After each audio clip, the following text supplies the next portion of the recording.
지난주에는 무슨 주일을 지냈습니까? 지난주에 부활주일이었죠. 사망권세. 예, 사망권세. 사망권세는 누가 가지고 있어요? 예, 궁극적으로는 하나님의 영역이지만, 예, 지금은 사단이 갖고 있어요. 왜요? 우리가 인간들이 죄 지음으로 인해 가지고, 예, 지금은 그 사단이 갖고 있는, 예, 무기라고도 할 수 있어요. 죽음. 그 사망 권세를 누가 깨치셨다고요? 예수님께서 그 사단의 가장 강력했던 무기를 짓밟아 버리고 깨시고 넘어서시고 부활하신. 예. 그래서 부활의 첫 열매 되셨다라고 말씀 주셨는데, 예, 우리의 소망은 뭐라고요? 다시 우리도 부활할 거라는 거예요.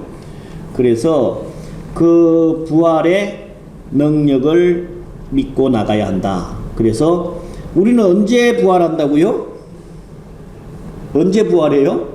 예수님께서 공중 강림하실 때에 우리도 부활하거든요.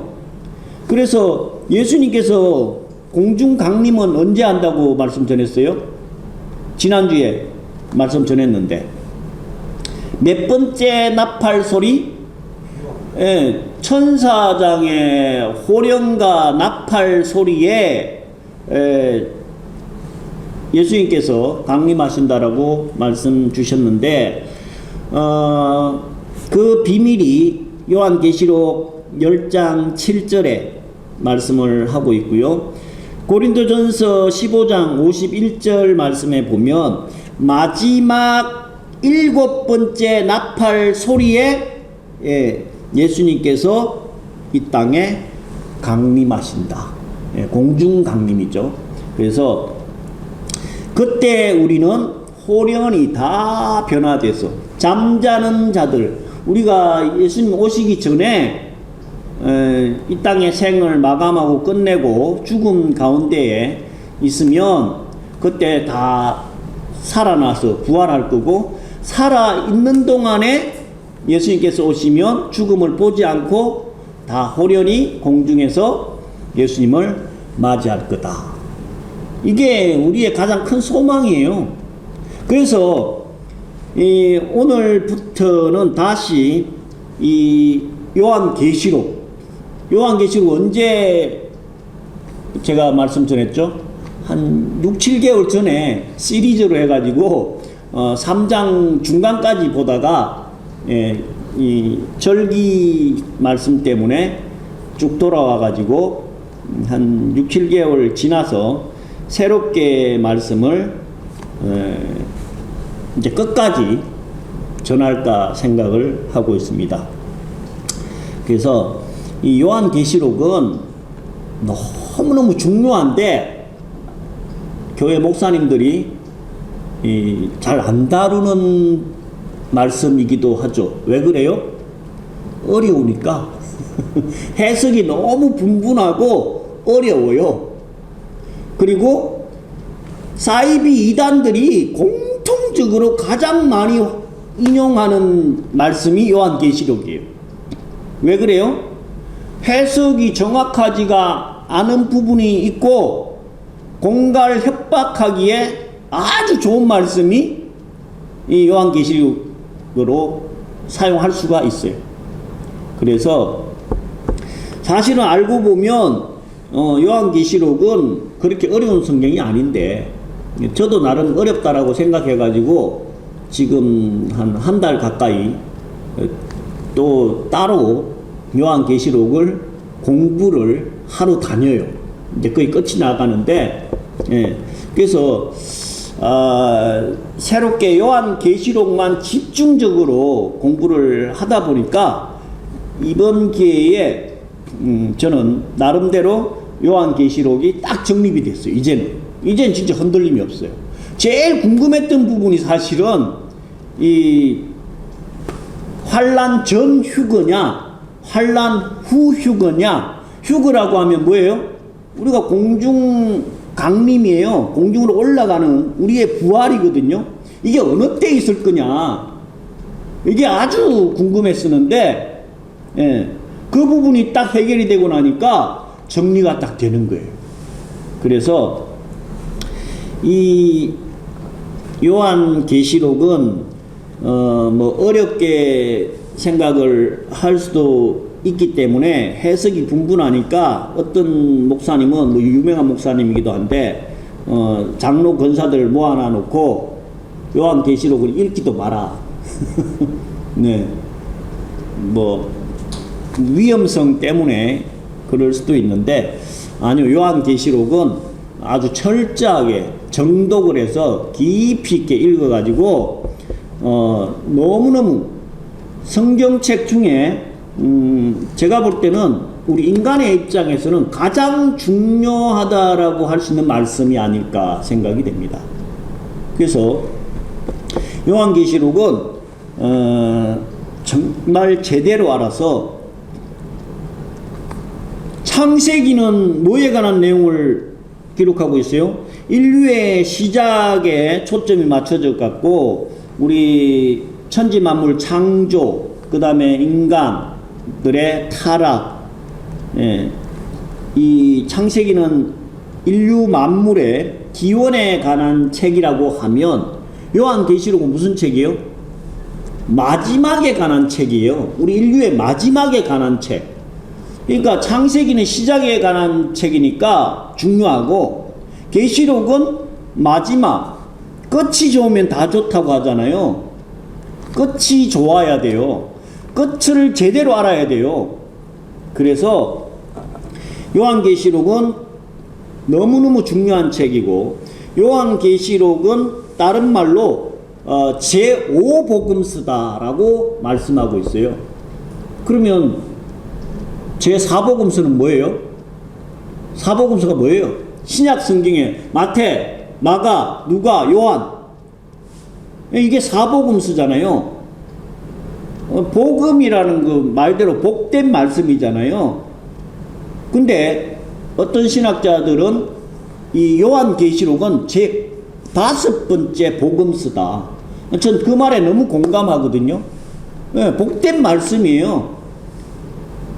이보다 성도들에게, 하나님의 백성들에게 복된 말씀은 없는 것 같아요. 반대로 사단, 믿지 않는 영혼들은 이 말씀이 어떤 말씀이 될까요? 심판의 말씀이 되고 가장 치명적이고 가장 고통스러운 말씀이 될 거예요. 네. 그래서 이제 다시 1장부터 22장 끝장까지를 매주 보려고 그래요. 이제 제가 거의 계시록을 99.9% 예, 통달을 한 단계에 이르렀어요. 이제 하산할 때가 됐다라고도 볼 수 있는데, 예, 그 정도로 이제 요한계시록이 자신이 있어요. 예, 그래서 요즘 제가 유튜브에서도 계속 듣는 게 요한계시록에 관한 말씀인데, 이 계시록을 제대로 좀 아는 사람이 그렇게 많지는 않은 것 같은데, 네. 1장은 아주 중요합니다. 오늘 1장 본문을 봤잖아요. 네. 왜 1장이 중요할까요? 시작이니까. 책은 항상 제일 처음과 끝이 제일 중요하잖아요.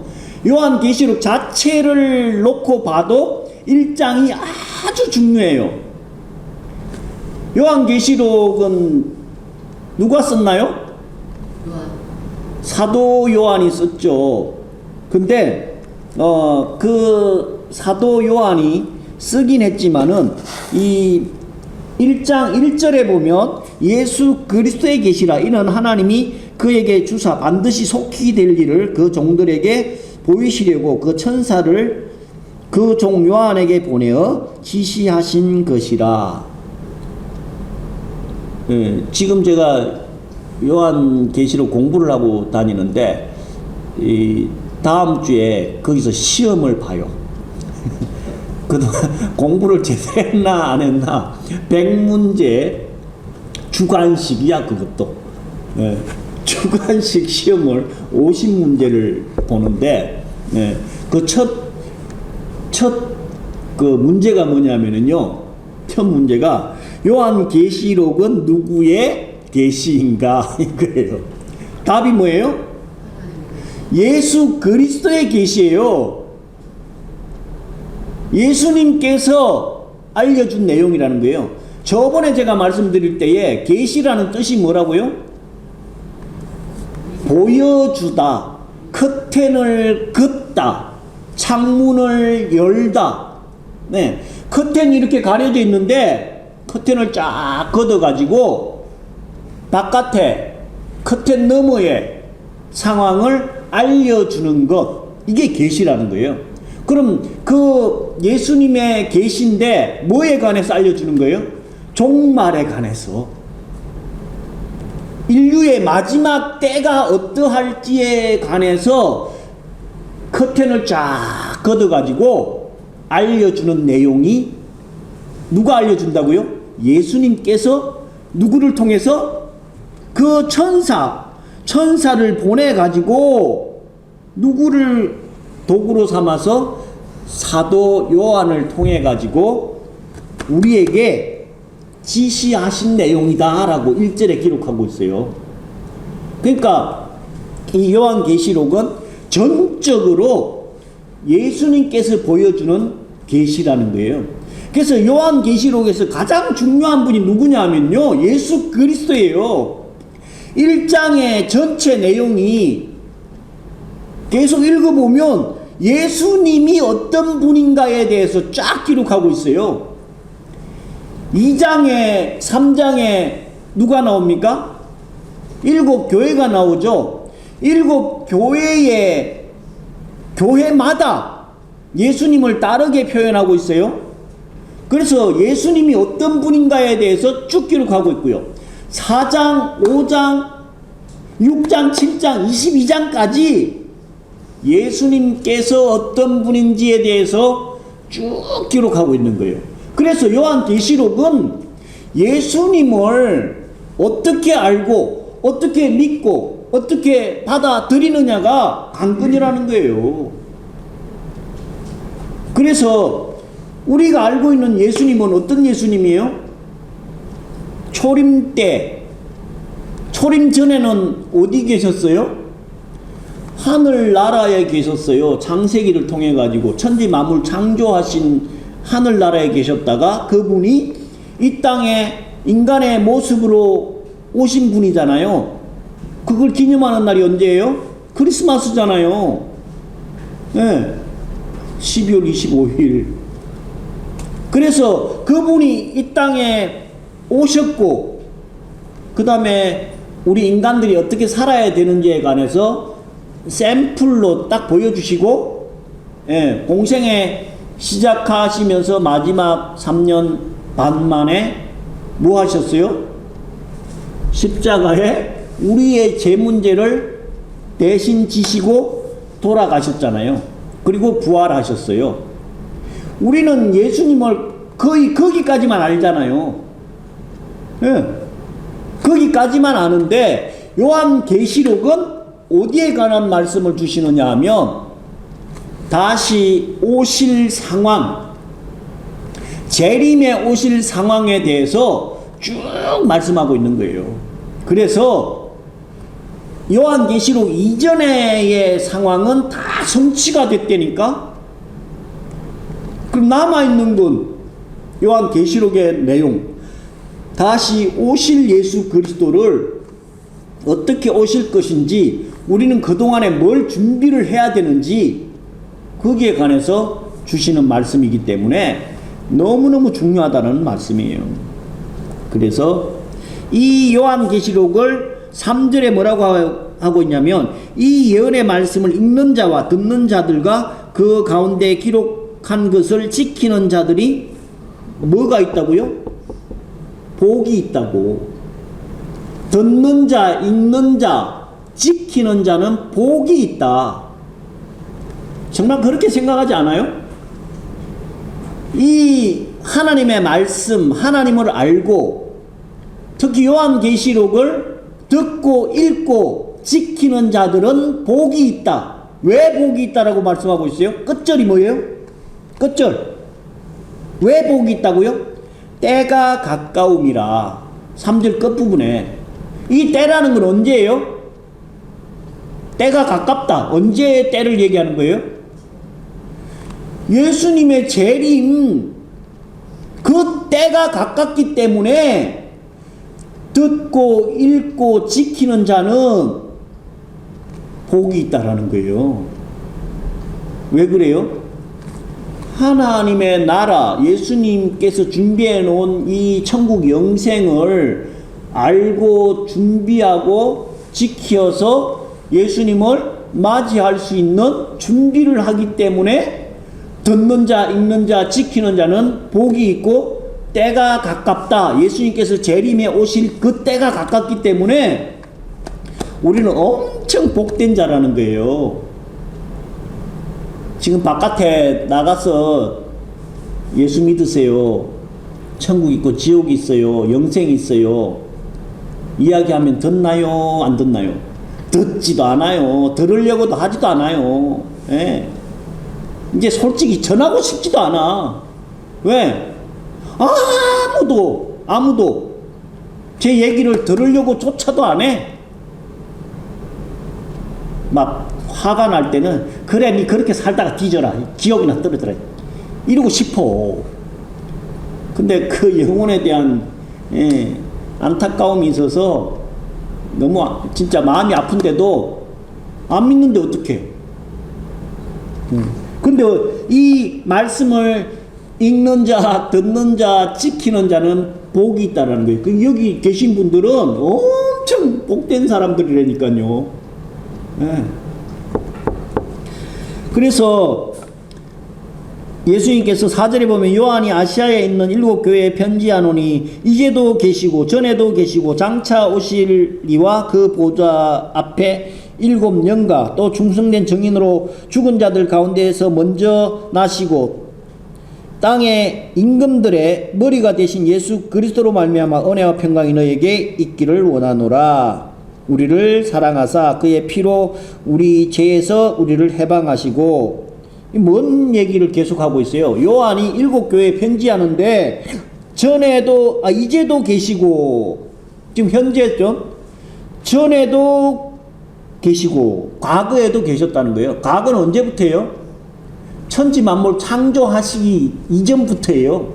과거에도 계셨고 장차 오실 이는 누구예요? 예수 그리스도. 미래에 앞으로 오실 그분.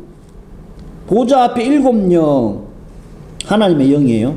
그 충성된 증인으로 죽은 자들 가운데 먼저 나시고. 죽은 자들 가운데 먼저 나셨다는 게 뭔 얘기예요? 십자가에서 돌아가셨다가 사망근세 깨치시고 가장 먼저 부활하신 분이라는 거예요. 제가 계속 얘기했잖아요. 요한계시록은 누구에 관한 말씀이라고요? 예수 그리스도에 관한 말씀이라니까. 기존에 우리가 알고 있던 그 십자가에 처참하게 돌아가신 그분으로만 알고 있는 예수님이 아니라 이제는 과거 천지만물 창조하실 때부터 현재 미래 영원히 계실 그분이 우리를 위해서 십자가에서 돌아가시고 가장 먼저 부활하신 분, 그분이 세상 땅의 임금들의 머리가 되시고 지금도 만왕의 왕으로 계신 그분으로 말미암아 은혜와 평강이 너에게 있기를 원하노라. 하나님 주시는 은혜와 평강이 너희들에게 충만하기를 원한다. 누구의 축복이요? 은혜? 하나님 예수 그리스도의 은혜와 평강이 충만하기를 원한다는 거예요. 그분이 우리를 사랑하사 그의 피로 우리를 죄에서 해방하시고 그 아버지 하나님을 위하여 우리를 나라와 제사장으로 삼으신 그에게 영광과 능력이 세세토록 있기를 원하노라. 그분이 우리를 너무 사랑해서 십자가의 피로 우리를 죄에서 해방해 주셨다라고 우리는 알고 있잖아요. 그분이 하나님 나라에서 우리를 영원한 제사장으로, 왕같은 제사장으로 하나님의 자녀로 그 인쳐주신 그 하나님의 영광과 능력이 세세토록 있기를 원한다. 이렇게 말씀하고 있는 거예요. 그리고 7절에는 볼지어다 구름 타고 오시리라. 각인의 눈이 그를 보겠고 그를 찌른 자들도 볼 터이요 땅에 있는 모든 족속이 그를 인하여 애곡하리니 그리하리라. 아멘. 예수님 뭐 타고 오신대요? 구름 타고 오신다라고 하셨잖아요. 사도행전 1장에서 예수님께서 성천하실 때에 천사가 제자들한테 뭐라고 얘기했어요? 왜 하늘만 쳐다보고 있냐? 구름 타고 가신 그대로 다시 구름 타고 올 거다. 그 올 때는 찌른 자가 누구예요? 로마 군인들이죠. 십자가상에서 예수님의 옆구리를 창으로 찌른 자, 손발에 못 박은 자, 그 자들도 예수님께서 재림에 오시면 다 볼 거라는 거예요. 그리고 땅에 있는 모든 족속이 그로 인하여 애곡할 거다. 애곡, 통곡을 한다는 거예요. 왜 그럴까요? 왜 그럴까요? 죄 때문에. 아이고, 그때 마라나타 샬롬 교회의 그 박 목사가 그 성도들이 예수님께서 재림에 올 거니까 빨리 예수님 믿고 구원받으라고 사탕 주면서 전도지 나눠줄 때 그때 사탕만 먹고 교회를 안 가고 니나 믿으라고 했던 거, 예? 그때는 이미 늦으리, 때는 늦으리. 그렇지 않아요? 그게 진짜였네. 진짜로 예수님이 공중에서 구름 타고 다시 오시네. 심판한다고 하더니 만왕의 왕으로 오신다고 하더니 진짜였네. 우린 다 죽었네. 그래서 애곡하고 통곡하고 뒤에 보세요. 이제 7 인재앙, 7 나팔재앙, 7 대접재앙, 이 재앙이 계속되면요, 이것들은 아이고 진짜 보통 고통스러운 게 아니라니까요. 애곡 정도가 아니라 혀를 깨물고 죽고 싶어도 못 죽는다라고 뒤에 나와요. 그 상황을 이제 알게 되기 때문에 통곡하고 애곡한다는 거예요. 네. 그래서 8절에 주 하나님이 가라사대 나는 알파요 오메가라. 이제도 있고 전에도 있었고 장차 올 자요 전능하신 자라. 예. 아까도 똑같은 말씀했죠. 알파와 오메가, 예, 시작과 끝이라는 거예요. 처음과 끝. 시작은 언제예요? 창조. 끝은 언제예요? 계시록. 마지막. 그 전에도 계셨고 이제도 계시고 장차 오실 분, 과거 현재 미래를 주장하신 그분이라는 얘기예요. 9절에 나 요한은 너희 형제 예수의 환난과 나라와 참음에 동참하는 자라. 하나님의 말씀에 예수의 증거를 인하여 반모라고 하는 섬에 있었더라. 이 사도 요한이 반모 섬에서 바닷가 그 섬이거든요. 그 바위 동굴이 바위가 여기 이 정도만 해요. 엄청 큰 바위인데 그게 이렇게 둥그렇게 파여져 있어요. 저는 그 현장을 가봤거든요. 반모 섬에 사도 요한이 요한계시록을 하나님이 환상으로 보여줬다는 장소거든요. 예.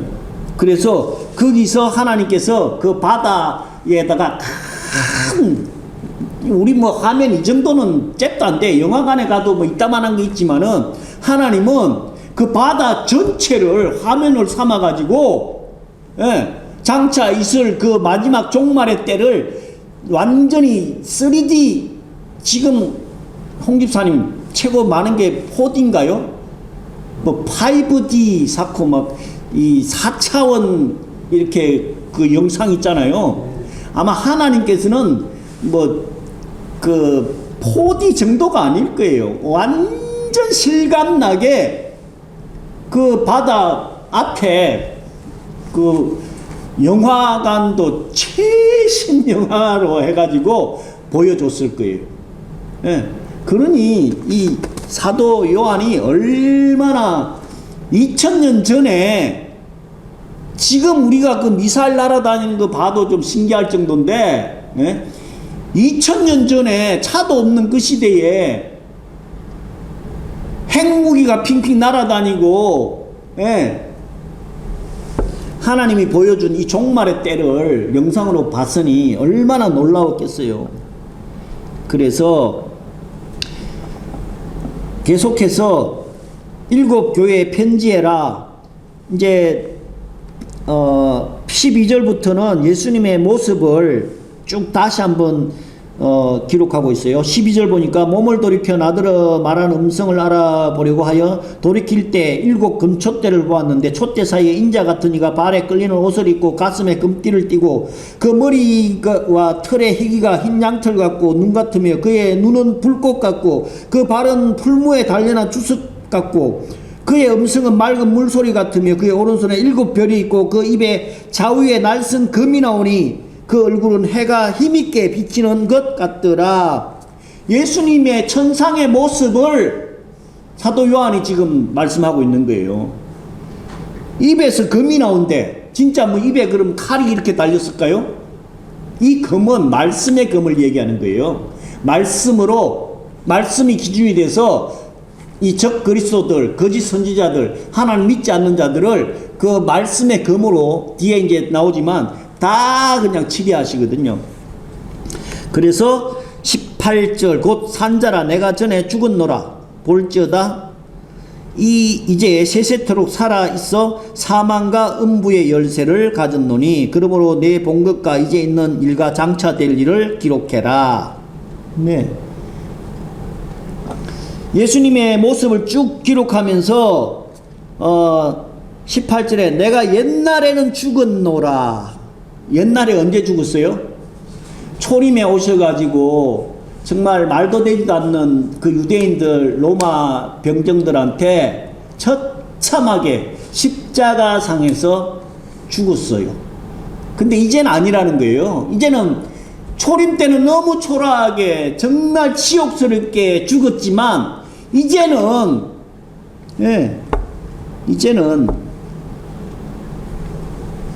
사망과 음부의 열쇠를 가지고 세세토록 다스린대요. 우리의 생사화복의 주관, 천국과 지옥, 사망과 음부의 열쇠를 가지고 계신 분이 예수 그리스도라는 거예요. 그분을 우리가 지금 믿고 있다니까. 그분을 우리가 아빠, 아버지라 부르고 있다니까요. 이게 지금 실감 잘 안 나죠?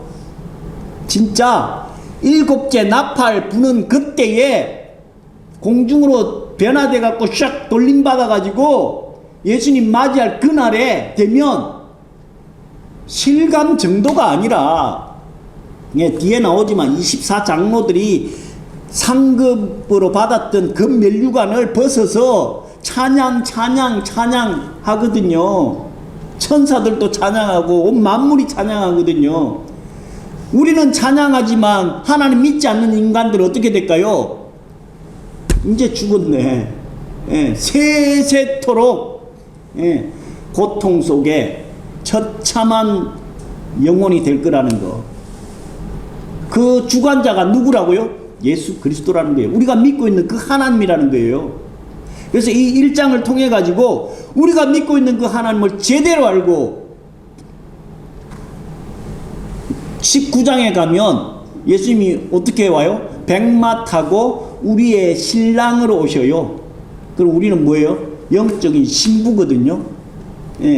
신부로서 신랑을 맞이할 준비를 잘해서 영원히 그분과 함께 천국 영생을 누리는 저와 여러분 되시기를 예수 그리스도 이름으로 간절히 축원드립니다. 기도하겠습니다. 주님 감사합니다.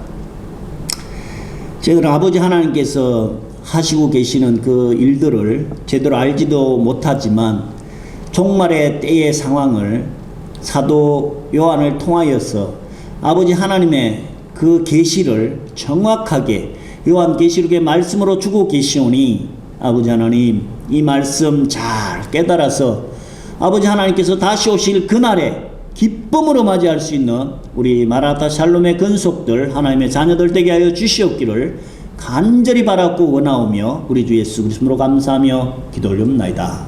아멘.